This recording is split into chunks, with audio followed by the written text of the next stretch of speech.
You ask Tiger to calculate. This deals with linear inequalities with one unknown. The final result is y smaller than -8/3 smaller than -22/3. Let's solve it step by step. Group all constants on the right side of the inequality. Subtract 2 from both sides.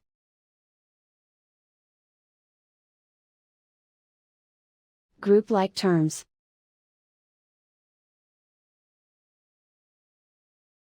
Simplify the arithmetic.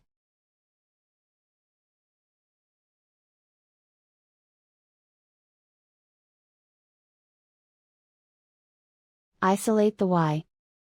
Divide both sides by 6.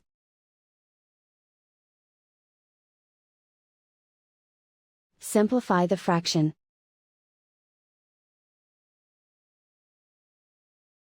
Find the greatest common factor of the numerator and denominator.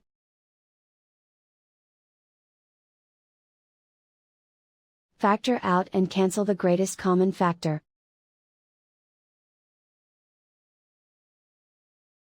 Plot the solution on a coordinate grid.